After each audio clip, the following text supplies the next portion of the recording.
Hello, Mr. Bolt. We have an important assignment for you this time. I'm listening. I think you know what to do with this. No. No. I'm not ready for this. You don't have a choice. You've put it off long enough. Now it's time to face your worst nightmare.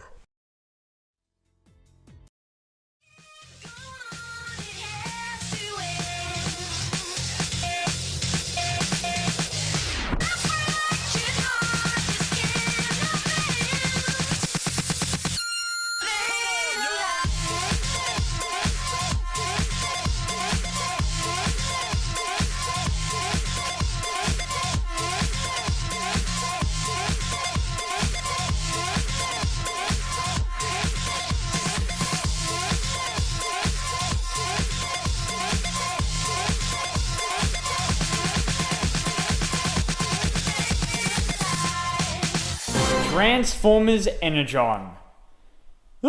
Transformers Energon was the very first Transformers series I ever watched, and was sadly the thing that got me into the franchise. I owe this, all of this, to this. Today, I'm going to be talking about why this piece of shit is one of the worst things ever created by humankind. It's been a long time coming. So in this special episode of Ruined Forever, we tackle evil incarnate.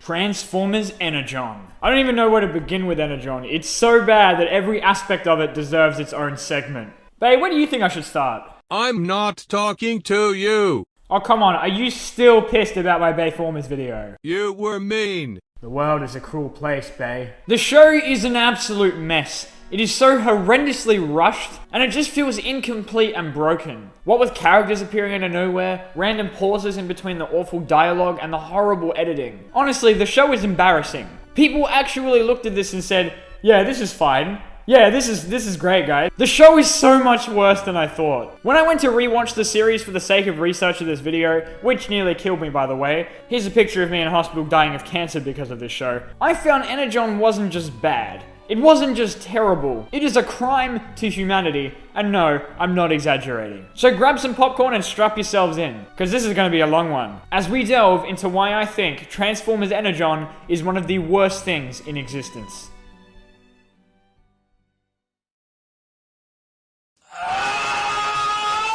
The show looks absolutely abysmal, but hey, don't take my word for it. Listen to the experts at WatchMojo instead. With the character models fully computer generated, this is one to check out for the stunning visuals alone.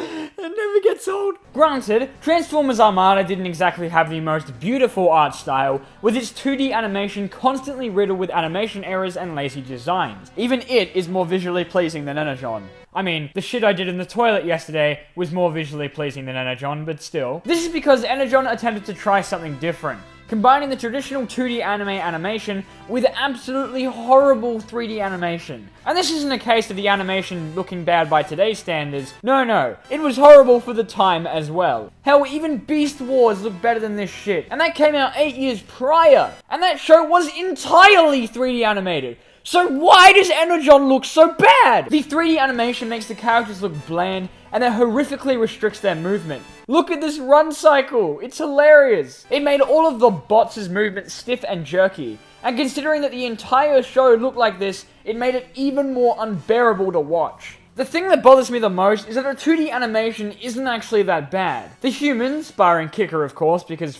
Kicker, are actually all pretty well animated. I personally have never felt that 3D animation and 2D animation in the same cartoon or anime have ever really blended well, and even that 3D anime comes off looking as jerky and awkward. I understand that it is much easier to animate than 2D, but it mostly just stands out way too much for the two styles to blend well. This is especially true in Energon's case, where the 2D characters stick out an awful amount when compared to the 3D animation that dominates the show.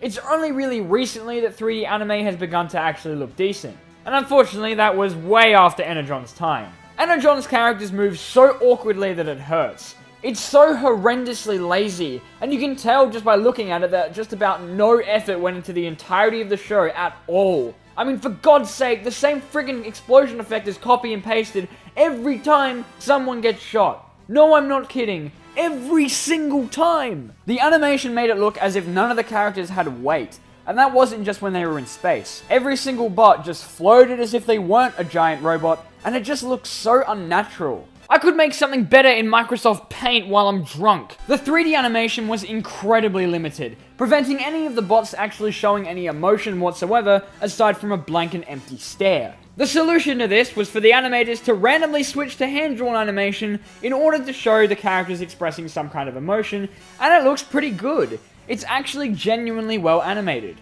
I'm serious. Look at this scene where Megatron is torturing Inferno, for example. This goes to show that Energon potentially could have actually looked good. Hell, it could have been an improved version of Armada. Now, while it can't be guaranteed that the whole show could have looked as good as the random 2D bits in Energon, especially considering how lazy most of the 2D animation is the rest of the time, I mean, for God's sake, look at these mouth flaps. At the very least, the show could have looked a hell of a lot better had it been animated like this. Hell, the 3D animation is so f***ing bad that scenes where Ironhide transforms and goes all teary-eyed needed to be done in hand-drawn animation. Because it was physically impossible to portray dynamic movement with these absolutely garbage 3D models.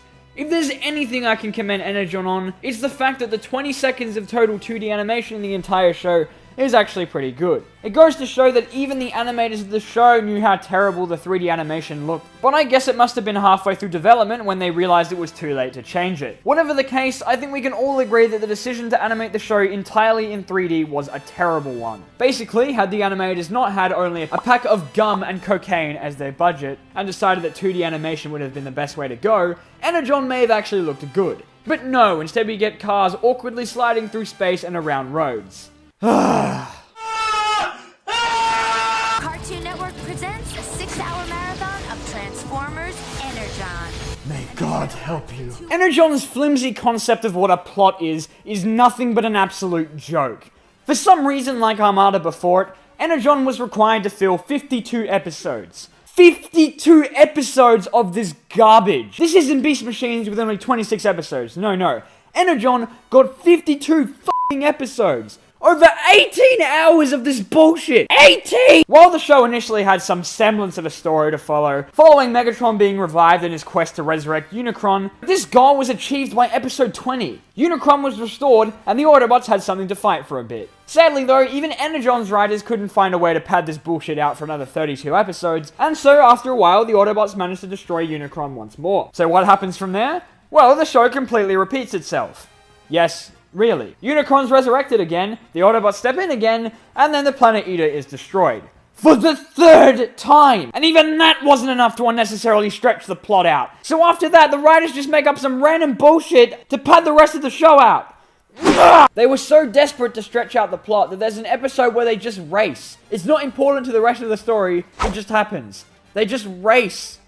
Energon doesn't have plot. It has absolutely no idea what it's doing. And because of this ridiculously long amount of episodes, the show had to pad its time out with as much random crap as possible to ensure that the show wasn't over in 10 episodes, which it very well could have been. So the show is filled with an incredulous amount of characters standing around and talking, and as painfully slow as possible. And of course, being an anime and all, containing a ridiculous amount of stock footage to pad out action scenes. And we're not talking like 10-second transformation sequences, some of these are about 20 seconds each, and then add on top the fact that there's about 5 per episode, reducing these supposedly exciting battle scenes to boring waste of time, much like the entire show is. One of the most frustrating examples of how awful the plot is the case of Shock Blast, a character set up to be this insane and psychotic being who was supposed to be part comic relief and part badass villain, both of which he was not. Well, after he dies, he is replaced by his brother Six-Shot, who is the exact same as he is in every single way. Essentially, Shock Blast could have just undergone a color change,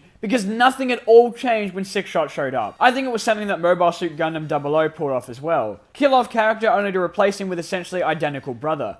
It's not clever, guys, it's absolutely pathetic storytelling. Initially, the concept of the show was interesting, serving as a direct sequel to Armada and continuing on from the show left off 10 years later. It featured most of the Decepticons scattered and working for the Autobots. The Autobots are no longer hiding from the humans, but instead working with them, setting up various cities on Earth, the Moon, and Mars, and some of the bots from Armada return in all new bodies and roles, including Prime, of course, Hotshot, Jetfire, Tidal Wave, Demolisher, and Cyclonus. Megatron's corpse from Armada shows up, which was pretty cool, and even the humans from Armada show up, albeit in incredibly minor roles, but at the very least they're still there. Unicron's head even serves as the base for Alpha Q. It was a very interesting where are they now scenario, where a time skip shows what happened following the events of Armada. However, Energon doesn't really do anything with it. None of the personal conflicts or issues from the previous show carried over, which I'll get to shortly. A lot of loose ends left over from Armada just disappear, however. I mean, where the hell are the minicons? Remember how important they were? What happened to Red Alert? Hoist? Blur? I mean, I can't blame them for not wanting to be in Energon. I guess they ran away when they found out that the Autobots were hanging out with this piece of shit.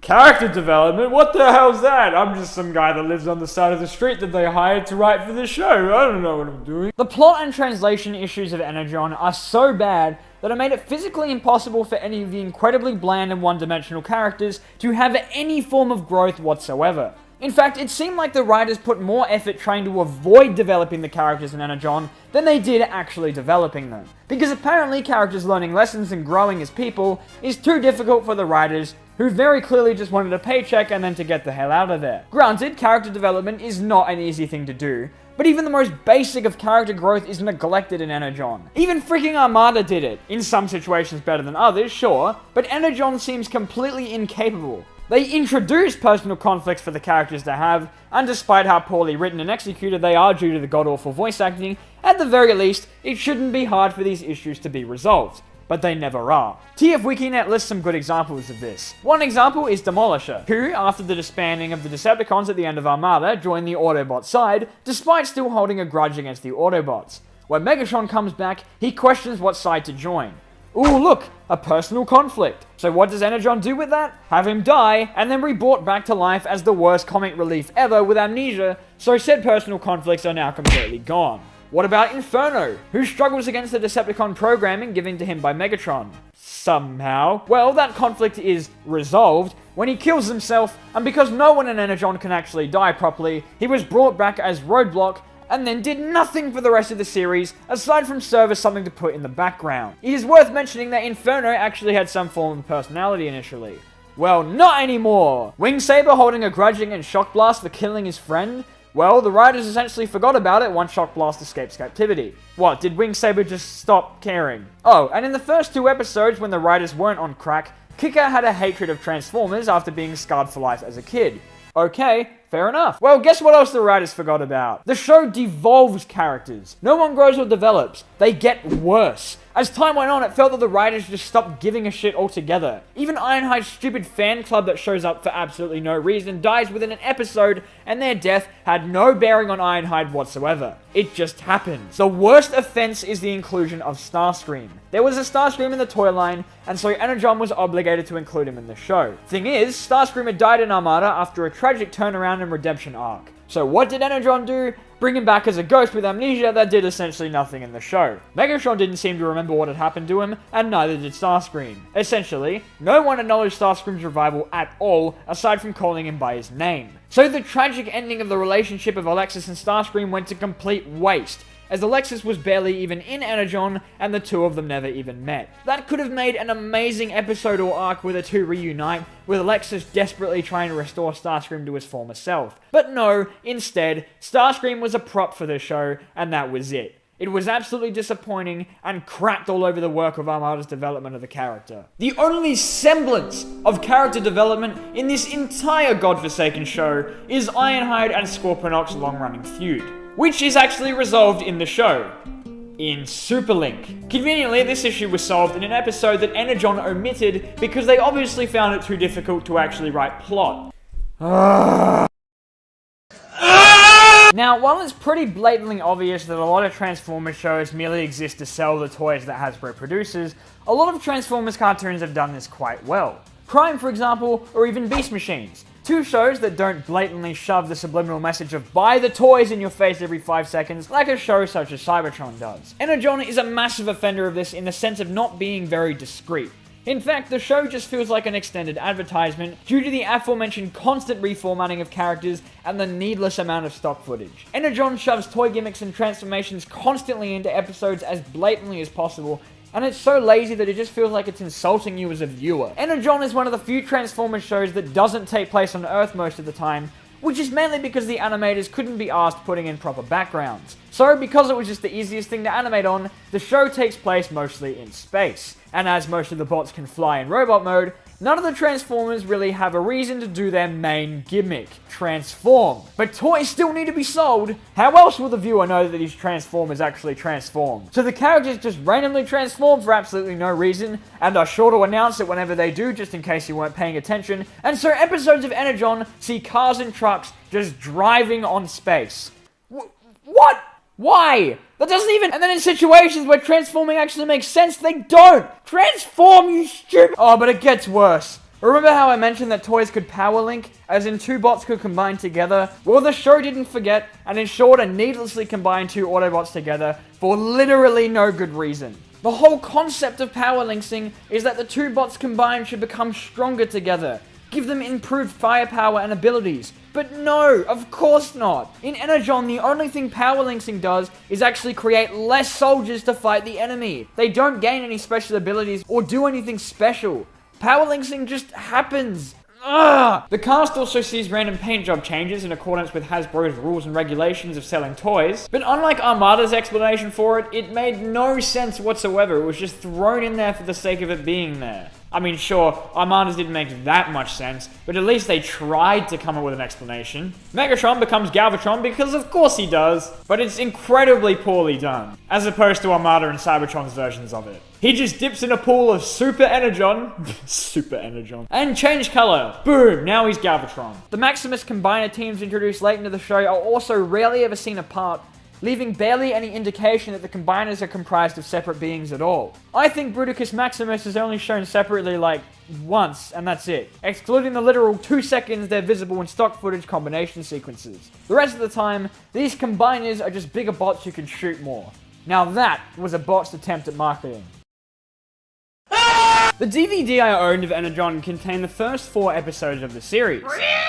These episodes were actually pretty decent. In comparison to the rest of the show, that is. They had plot, they introduced exposition and characters, and at first it felt like Energon actually had a direction to go in. These 4 episodes were actually a pretty decent introduction to the series. I mean, they weren't good, but compared to the rest of the series, it felt like the people working on it actually knew what they were doing. Sadly, as time went on and Energon continued, it got progressively worse. Much worse. Energon didn't have to be this bad. In fact, the concepts and ideas behind the toy line are pretty cool. The toys themselves are actually the most well received of the 3 Unicorn Trilogy toy lines, and the ideas behind them are interesting. My favorite is the toy without a head. Yeah, I really love that one, guys, thanks. Autobots and Decepticons using Energon to power themselves up and power link with their teammates to increase their power. The designs were interesting and upgraded versions of their Armada selves, and the toy bios involving Megatron's resurrection weren't bad. They were honestly interesting ideas, and in the right hands they could have been done really well. Sadly though, it seems they were not put in the right hands. All of these ideas were put to good use in Dreamwave's Energon comic, which goes to show that the ideas surrounding Energon could have actually been done right had the development team not been on drugs the entire time. The comic brilliantly continues on from the ending of the Armada comic, actually explaining where the hell the minicons went, and tied up the loose ends that the Energon show forgot about. Its explanation for Starscream's resurrection actually made sense. Scorponok suffered for his crimes against Megatron, unlike in the show. The humans from Armada had an actual role instead of serving as minor background characters, and the comic, overall, was actually pretty cool, with twists and turns in the plot, and hell, an actual plot. The Dreamwave Energon comic showed that the ideas behind Energon potentially could have been made into an amazing show. But no, of course not. We had to get this instead. Oh, and the Energon comic was prematurely cancelled. Because of course it was. What the hell is wrong with this world?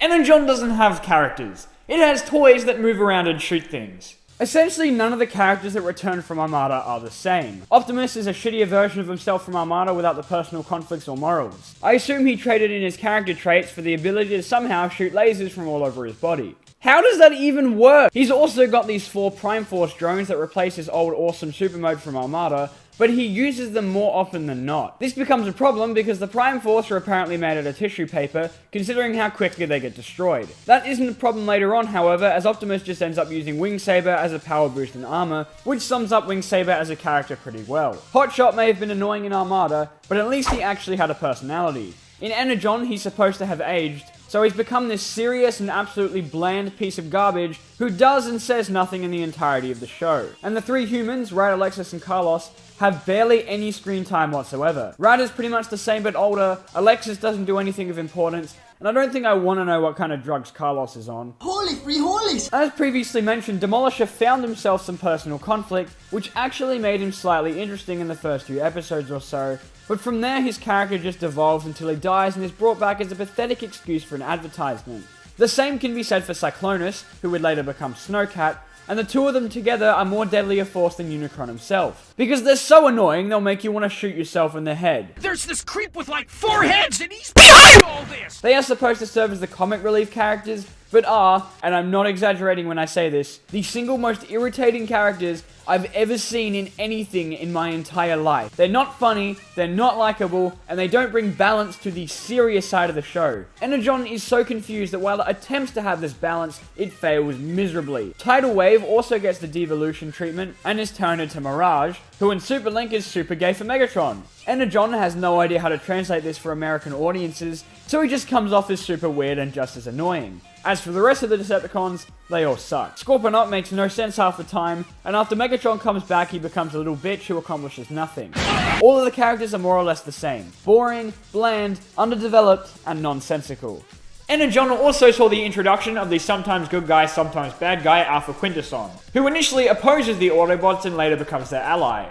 Or something, I really don't know. He served as the villain in the shadows initially in the show, not serving a side on either side of the war. But after a while, he faded into obscurity when the plot became messier and messier, and Energon just had absolutely no idea what to do with him, resulting in him shouting, "Our planet's kicker!" every 5 seconds he appears. All I know is that he wanted to resurrect Unicron, which I think the writers forgot after a while, because he sure did. Also, all of the characters call him Alpha Q. It was all Alpha Q's idea! Alpha Q. Alpha Q? Alpha Q. Alpha Q. And then there's Kicker. Kicker and Ironhide deserve no introduction. We all know how bad they were. They made the show unbearable to watch. It was a combination of the atrocious voice acting, the incredibly horrific voices attributed to both characters, Man, Mika, that is totally incredible.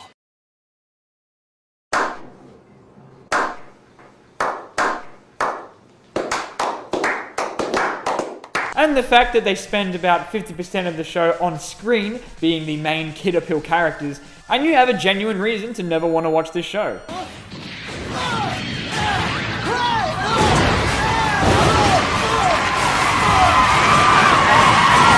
This whiny thing is not Ironhide. I refuse to call this piece of shit a name attributed to such a fantastic character in the past. No, you do not deserve the title of Ironhide. Oh, wow. Can't believe Optimus said that. Just to be mentioned in the same breath as Hotshot is probably the greatest compliment in the universe. How about you and Hotshot both fucking suck? Kicker is easily the worst human character in the entirety of Transformers, which is a pretty bold statement considering how shitty some Transformers characters have been in the past, but believe me, he is worse. His character is so horrifically inconsistent. 1 minute he's like, yeah, f*** you Autobots, woo! And then 2 seconds later he'll be all like, oh my god, Optimus, I'm sorry, help me, I suck so much, please save. And he also can't ever shut the hell up about his dad. My dad was working on it too. Dr. Jones is the most brilliant research scientist I know. Come on, give me a break, would you? Oh, so bad. Hey Bolt, open the case. Huh? Why? Trust me, open the DVD case. Well, what if I don't want to? Bolt, seriously, open it. Alright, if you want. Come on, give me a break, would you?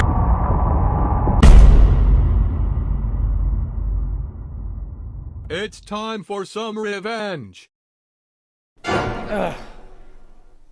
Where am I? What the hell? Hello there. What? Where are you, before you ask? What? You're inside your own head. You've gone into shock. Welcome to your subconscious. This place sucks. We're 4 different variations of yourself. You're me. What, did the face not give it away? Fair point. I'm the intelligent version of you. You don't use me very often. Ah, okay. Wait a minute. This here is the dumb version of you. Jab on them haters. That guy over there is the section of you that likes Transformers. There's a part of you that likes Transformers? Really? There are more than two genders. What about the puppet? That's Billy. I don't know what he represents. So, why am I here? Well, you have to get this video to half an hour somehow, don't you? What? I mean, Bay and Kicker are working to destroy you. Did they succeed? Because that hurt pretty bad. Well, you're here, aren't you? Fair point. So how do I get out? I'm gonna tear those two apart when I find them. All you need to do is wake up. Huh? Wake up, Bolt. Oh, come on, again? Hello, Bolt. Soundwave. Hi. How did I get here? I brought you here. You were badly hurt. Alright, well, thanks, but I have to go find Bay. No, you finish off Energon. What? You need to finish the review, Bolt.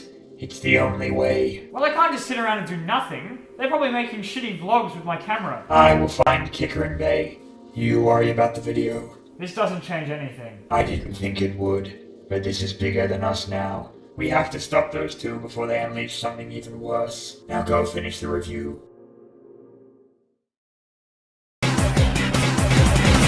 One of the very minuscule amount of things that are not absolutely abysmal in Energon is potentially the music. I will admit the music in Energon that carried over from Super Link is not that bad. The only issue with this is the team working on Energon is so goddamn incompetent that they used the wrong music at the wrong time. Take the ending of the episode in Imprisoned Inferno, where the apparently sad ending scene has some happy music overlaid in the background.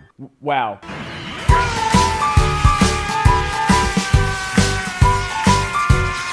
People also like to claim that the theme song of Energon is one of the only good parts about it, but I honestly fail to see how. It's not exactly anything special. I mean, it's better than Armada's excuse for a theme, sure, but it's kind of just Transformers more than Misty Eye. Now, if you didn't believe me before when I said that Energon was rushed, look at the comparison here of shots between Energon and Super Link. Animation was omitted in the dub simply because it wasn't finished, so things that the characters were talking about were completely absent, making the episode even more confusing. Stuff is just missing. How that was deemed acceptable is beyond me. And look at this shot here. This wasn't an actual officially licensed product and aired on television. It also goes to show how incredibly intelligent the people working on the show are when they allow such fantastic episode titles as Scorpionok, A Tale of Two Heroes, Imprisoned Inferno, and Deception Army. How little do you have to care to allow this to get through what I assume would be several layers of editing and checking? How does this happen? How did actual human beings allow this to become a Transformers product? Terracons who were trying to steal the Energon away from us. My dad was working on it too. Here we go. Oh, come on, give me a break, would ya? Holy cow! All right, doggy, sniff that Energon out for me. I have a burning hatred for dubs of anime, not because I'm one of those people who believe that the original version is the only good version, but instead because of shows like Energon, that put so little effort into the voice lines that you can tell that absolutely no one working on the show gave even the slightest of shits. The voice acting and scripting is so incompetent in Energon that I genuinely take pity on the people who had to work on it and then slap their name on this piece of shit. But then I remember that they were most likely paid for their work and suddenly I feel rage. Transformers Energon is one of the laziest excuses of a cartoon series I have ever seen. The Japanese version of Energon, entitled Super Link, is not a good show. But in comparison to Energon, it's essentially a masterpiece. The animation is still bloody awful, but at least the dialogue and editing isn't as shitty as Energon is. So while Super Link didn't make much sense on its own, it's actually incredible how horribly the American team managed to butcher the dub of the show. A majority of the dialogue in the show is cliched bullshit. It's as if the scriptwriters thought, what's the laziest and most basic dialogue to put in scenes? I don't know, how about we repeat, let's do it, and we gotta do the thing about 5 times an episode, at least. The word Energon was apparently so fascinating to the scriptwriters that they included it as part of the dialogue several times per episode, which I assume is because they couldn't be bothered writing actual character dialogue. I was actually researching the uses of Energon for peaceful purposes when it happened. Our weapons are used for peaceful purposes.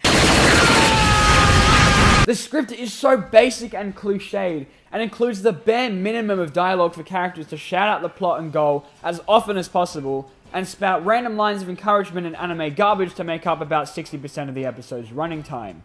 The words being spoken rarely ever correlate with what's actually going on screen, which results in a confused and broken mess of a cartoon. Sometimes, characters say lines meant for other characters in their voice because the editors are f***ing idiots. A lot of the translated dialogue makes absolutely no sense whatsoever, and it seems that the characters are just as confused as we are when watching the show. I genuinely think Energon would be easier to understand if you were watching it with the sound off. The voice acting in Energon is absolutely horrible, similar to that of Armada's before it, but worse. You can pretty much see how confused the voice actors were when reading their lines. Gary Chalk and David Kay, playing Optimus and Megatron, still at least try to deliver a decent performance, but their nonsensical lines just ends up making them sound like idiots. Brad Swale, who actually isn't that bad of a voice actor, does an incredibly appalling job as Kicker, as I previously mentioned. His performance is the reason I can never watch Death Note in English, due to Light Yagami's voice triggering my PTSD. I'll take a potato chip and eat it. And of course, you could forget the fantastic dialogue.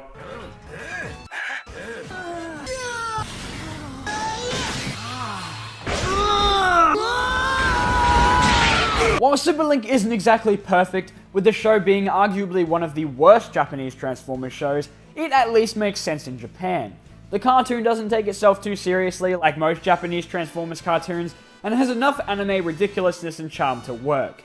The exaggerated situations just seem to fit in Super Link and feel a lot more natural. This may be why the dub of Energon makes no sense. It was simply too difficult to translate to American audiences, and that really does seem to be the case here, with snippets of Japanese humor making their way into Energon without any of the context that made them funny in the first place. Whoever worked on the translation was obviously so high that no one dared approach him and question whether his translations were correct, because their work results in Cliffjumper and Downshift having each other's names switched more often than they're actually correctly titled, the character Misha having about 3 different variations of her name, and shit like Optimus pulling Hot Shot's blaster out of his chest.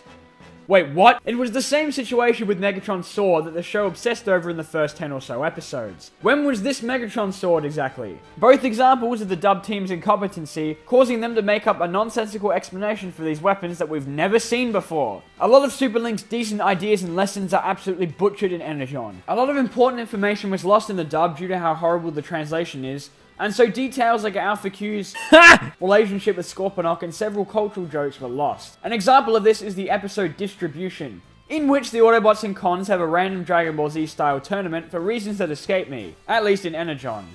The reason for its existence in Japan was to commemorate it being the 500th Transformers episode, including all shows before it, and so as a result was not taken seriously at all. This episode breaks the fourth wall a lot in Super Link, making references to the Super Link exclusive commercial bumpers, and even has characters like Bulkhead talking directly to the audience. But because Energon was produced by a bunch of mentally disabled monkeys, this episode instead becomes a nonsensical mess where nothing makes sense at all, due to none of the running gags in Super Link that were exploited in this episode having a place in the dub. It was genuinely sad to watch. Maybe we should all take a leaf out of Cybertron's book and forget that this abomination of a show existed. Holy cow! They're here. Bolt, it's time to end this. I found them. Yeah, I noticed. Come out and face me, Bolt. Oh, come on, give me a break, would ya? What, aren't you happy with your new boyfriend? He is not my boyfriend. Oh, come on, give me a break. Is he a Pokemon or something? Bolt, shoot at them. This is a plastic gun, it doesn't actually... Bolt, shoot at them. Oh, It doesn't have to be like this, bae. yes it does. Yay. You have subjected me to so much abuse. No, I haven't.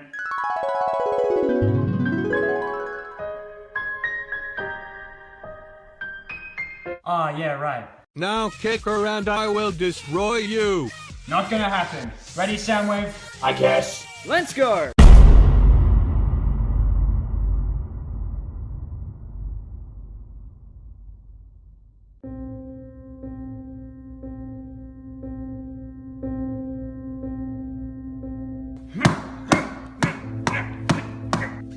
Oh. Wait, Bolt. I'm sorry. I was just sick of people telling me my movies were bad. We can work through this. Yeah, you know what, Michael? It's okay. I forgive you, buddy. Really? No. And now I never have to worry about annoying side characters ever again. Let's go, Soundwave.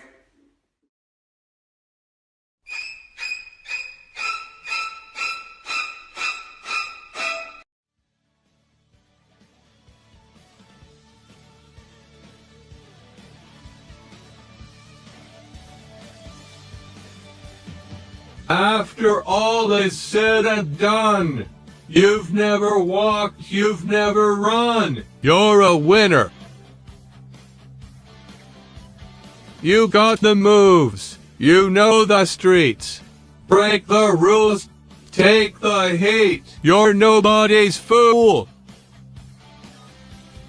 You're at your best when the going gets rough. You've been put to the test, but it's never enough. You got the touch. You got the power. When all hell's breaking loose, you'll be riding the eye of the storm.